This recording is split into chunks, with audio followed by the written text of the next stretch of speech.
Hello everybody, welcome back to another episode of the ABS show. You're watching Mina TV. Go ahead and subscribe to our page right there. Click the subscribe button, clink, clink, clink, clink, clink. And also go on our Instagram page, the what? The ABS show. And that's one word, okay? We're gonna dig it. Oh, how can I forget? She's back. And she's like family. Your new favorite is back. Look at that face B. Look at that B. Wow. You know? Everything about you just popping. Thank you, boy. She's back, but we miss Yazzie though, okay? All right, so we're gonna dig into today's topic. And Timani, what are we talking about today? Something pretty sensitive. So let me just read a short article to start. We're talking about the shooting death of Stephon Okay. and blacks. So the shooting death of Stephon in Sacramento, California on the 18th of March added another complicating factor to the equation of race, policing, and the Second Amendment. Responding to a call that someone was vandalizing cars in the area, police officers spotted Clark in a dark backyard and began pursuit. And he was shot 8 times in the backyard of his grandmother's house. So what we're talking about today is the shooting of both armed and unarmed black people. What's the problem? Why is this always happening? Because on the count, most people that get shot in America are blacks. So can you break it down a little bit for us? Like, so what we are discussing today are why are the police still shooting unarmed black men in our community, in our society? So what do you guys think the problem is? Is there a problem? And if there's a problem, what is the problem? And how can we make this stop? So you go ahead. this is actually giving me goosebumps because I don't know if you guys know about this show, 7 Seconds. Yes, on I watched Netflix. it. Yeah, I just finished binge watching it yesterday. And so I'm very in my feelings about this topic. Now, in that series, the boy was not shot, right? But he was killed and they didn't even, call the ambulance, So it gave a different view to the situation, right? All we hear, most times we hear about police having a suspect in mind and shooting people, assuming that they have a gun on them.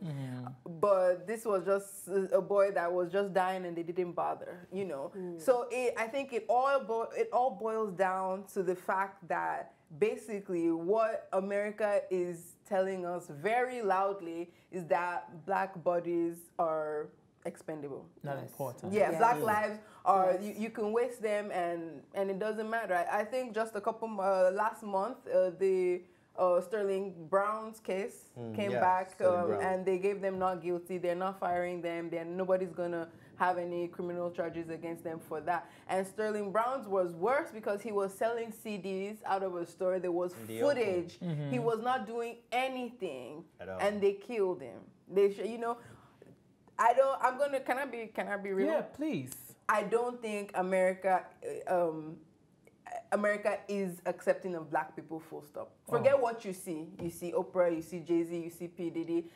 What matters is what's on the street. Okay. Right? And just because now there's video footage, everybody's phone has a camera, everybody's seeing this, everybody's outraged. This is not new. In fact, if we're being realistic, the police started in America when slavery ended. Yeah, it's to true. re-enslave black men. And if you think it's ridiculous what guys get arrested for now, back then they got arrested for just standing somewhere too long. They got arrested for just looking at a white woman. So I believe this is the foundation on which America was created on. Like, so it didn't start today. It didn't start today, and guess what? I'm sorry to say, it's not gonna go away. It's not going to go away tomorrow. I agree. Well, according to the Huffington Post, at least 223 black African men have been killed after the whole black what is the Black Lives Matter. Black Lives Matter. So it's like, so things are not changing. It's still the same. But can I play a devil's advocate here for a minute? And I know I'm going to get a lot of flack for this. Most of these men that are being shot down and killed, I can't believe I'm about to say this, fit a certain type of stereotype, right?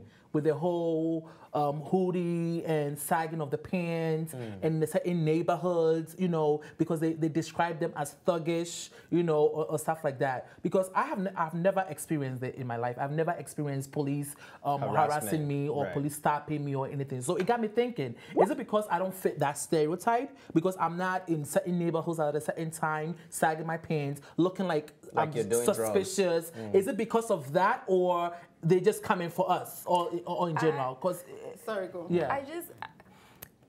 I think, thank God that you haven't been in that situation. Yeah. You know, I don't think it's about the stereotype or what you're wearing or anything. I'm sure maybe those are additives, I guess you could add to the story. Those are details, but I don't think that's at the base of it. At the base of it, I think is black bodies, but especially black men in America equal danger, equal expendable. They don't have worth, and they're believed to cause problems.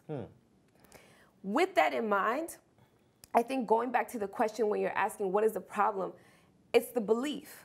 When you attribute danger to a specific type of body, it doesn't matter how they're dressed. You just are going to assume the worst when interacting with said person. So I think then the issue is black men with silver objects, or honestly, you don't even need to have a silver object. A black man with his hands up will get shot. It does not matter. And I mean, with this particular case, he was shot in his back. Right. What possible danger could he have posed? But this means that we need to look at who we're hiring into the police enforcement. We need to understand who has implicit biases, whether they're aware of them or not. Are you looking at people and targeting them for specific reasons that maybe you're not cognizant of? You know what I'm saying? What do you see when you see this black person? It clearly isn't a human. It clearly isn't this person that might have a family or anything like that. You just see danger. Danger. That's a problem already. Speaking about stereotypes, I used to watch the Crime Network a lot, right? And so I know a bunch of these serial killers, right? Please tell me how many of them don't look like every white man you've seen down the street. If you're talking about stereotypes, do you understand? But school shooters, they fit every, literally almost, check out their pictures. They look like every white man you've seen walking down the street. So you can't say that, these guys are fitting a certain stereotype, so maybe that's why. I understand that that's a factor. Like you said, I'm going to play that devil's advocate because we need to be balanced, right? Before the police started being so afraid of black men in those neighborhoods, right? Gangsters were killing police officers. It was happening. You understand? With the song "Fuck the Police" and all of that, encouraging. You know, that has been police and gang members have had this animosity towards each other, and it's just so unfortunate that police mainly happen to be white and gang members mainly happen to be black. You know, so this has always been a factor. Where it gets dicey, right, is when you have things like this. You know, a boy running away and you're shooting him in his back. That's where I have the problem, because you know, I put myself in their shoes. You know, what if I'm the cop? What if I'm a white cop? I might not be racist, but if I'm approaching somebody and they look suspicious and they are reaching out for something, their wallet or anything, I'm on the defense, because I have families I have to feed too. I have a child that I have to go home to. So now it has become a war zone. It becomes do or die. Do you know what the real problem is? The real problem is the way the police responds to these actions. Why is the response different for the black and the white? The white people, there's a case of a white lady or a white guy who actually was beating up a police officer, and the ones who were reacting, and they got shot in the leg. How come it is that whenever there's a black person, you get shot in the chest, in the back, somewhere you're not going to survive. But when it's a white person, they try to save their lives. Like they preserve their lives and then take them to the prison or whatever. But even look at the case where we're talking about the young white boy who shot up that church. Someone who it's been confirmed that they have a weapon. We know that they've killed people. Still, he walked out. He was just chilling. Ushered out. So exactly. So my thing is it's proven that there are at least two options in handling these cases when someone is armed with a weapon.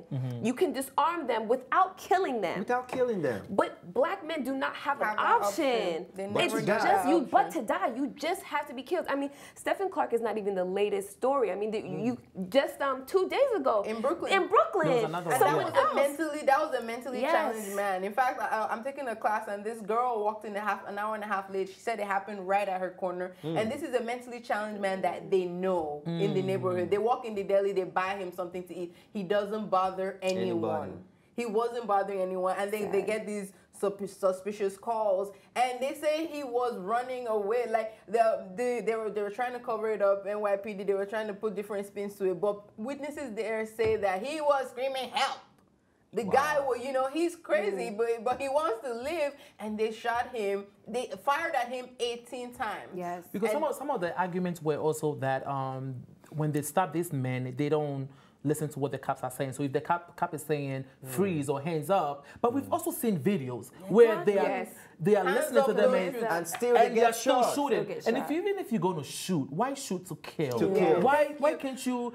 The funniest shoot? I thing don't is that know, the but it's funniest just thing like- is that that's one of like their first. I know like the handbook. One of the first training that they have.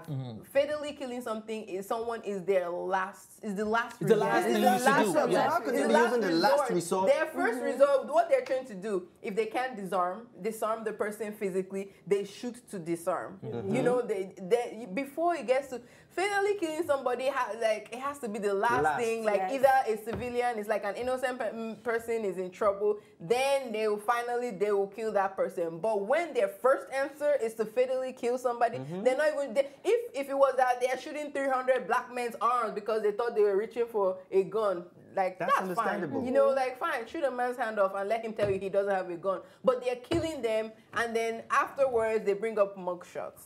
That's like as if that's where I have a problem. Yes. They bring up mugshots. They start telling you about their criminal They past. have As if they As were if deserving to die. justify Yes, to They're justify trying to they justify deserved it. it. Exactly. And why they killed Yes. this person, failing to mention that at the moment, at that point right There was then, no crime. Thank He you. wasn't the person that was supposed to be shot. Thank there was you. a false call. There's always this false call from nowhere. Yeah. And at the end of the day, they shoot the black person to kill. I'm starting to think that it's like code. I'm so sorry. I feel there's a lot of controversy in America, and there's so many things that is deeper than what meets the eye. I'm Absolutely. starting to feel right now that there's code amongst white people. It's like some ladies be like, oh my God, there's this black person I just don't like, so I feel somebody should in cars, and then they come and kill these people. Because if they were trying to, that's the same thing with the one that happened in Brooklyn. They said that somebody was burglarizing houses. And then they said they came to find this guy. And this is a guy that lives there. You're not doing any investigation. You didn't ask questions. No You questions, didn't no arrest him. nothing. What happened to interrogation? What happened to accosting a suspect innocent until proven guilty? What happened to all of this? All of a sudden, Yes. everybody is just getting anonymous calls, and people are just winding up dead. So Yes. there's So I another, think there's one article I read about this situation, and I feel like we need to still put that into consideration, but I don't think it makes sense. They said that with regards to the profiling on the black community in Africa is because, and they don't profile other people of color or kill them, is because most people of color that are even illegal are working.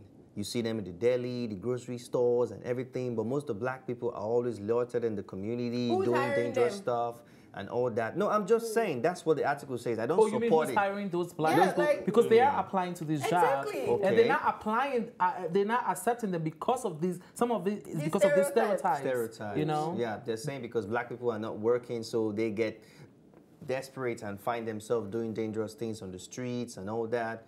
That was what the article said. I felt like deleting it from the internet. So how do we solve this issue? Exactly. Because Yeah. for me, I feel like we need more diverse within the head office in the police department, and also when these policemen go through the training, it has to be more intense. There has to be more background checks. Yes. Was your great grandmother a racist? I don't know. Something needs to be done to solve this But issue. let me flip the switch Yeah. on you. There was a documentary I watched a couple years back. They interviewed I think 5 NYPD officers that happened to be officers of color. There was even it drew attention because there was a Nigerian amongst Officer. them. Yeah, amongst them, and they were, I think it was like a 60-minute special. They were talking about how they have a quota to meet of black people they arrest a day. Are you serious? Literally, you know, they were having problem at their job. They were having problem with their supervisor because they were literally going back to the precinct and telling them, "You're not arresting enough black people. You can't tell me that you didn't see this number of black people to arrest today." That's very. That's the video. There's a video on YouTube. For real? A video. Why are these people still walking around? Wow. Honestly, because America was not made for us. It wasn't. It was, honestly, to be honest, there are times where I'm just like, black people, women, anyone of the other that don't fit in the norm, we were not meant to survive. Like, and it's like, you have to hold your loved ones dearly. You know, when you have birthdays, really treasure them, because we were all meant to die early and soon. If they could have wiped us out before, they would have. But I think they've tried it. They've even tried it. But I think this also goes back to the fact that education is very, very important. But also, I believe that we need to completely demolish certain structures. It's not about recreating them or maybe adding a bit. No, we need to tear certain things down and rebuild. Because there's no way to say you can find all of the heads of the police enforcement and take out all the races. I mean, what is the example of the structure? Like, well, say for example, if we're talking about the police completely restructuring what that program is. The foundation on which it was built still holds till today. Exactly. Yeah, so that's a problem. Police started because they were like, "Oh my God, all these free slaves. What are we gonna do?" Do you understand? That's the basis of they policing. stop you and ask you, where's your past? Because And all of that. the prison is modern day slavery. How And many guys are in prison? It still happened because you walk in certain neighborhoods and they ask Stop you, and what are search. you doing here? Stop and You know, search. stop and search. You know, there are certain neighborhoods where if you're black, you can't be standing around because there's like no standing at 10 p.m. They will come and look at you like, what are you doing in this neighborhood? Where's your ID? So I do agree with you. We need to restructure the whole thing. the whole system. Throw it all away. Yes, absolutely. Because I mean, ultimately, this has destroyed our relationship with people in power. We can't look. I mean, even immigrants, they can't call the police because they're afraid you're going to get deported. You know, you're not calling someone when you're in an abusive relationship because you don't trust the people that are supposed to protect you. Word. So Definitely. Word. This is very sad. So is there something we as black people, we as Africans, we can do to it's not us. It's not on us. We're not the problem. That's the funny thing. But let me tell you, I'm gonna add to what you're saying and play devil's advocate. We can. There is something we can do. We could stop being in gangs. Stay out of trouble. Yeah, we could stay out of trouble. Stop selling their drugs for them because, sorry, but there ain't no black man making cocaine out there. He's not the one making cocaine. He's the one selling it. It's such a full life circle because you said we should stop being in gangs. Well, if the police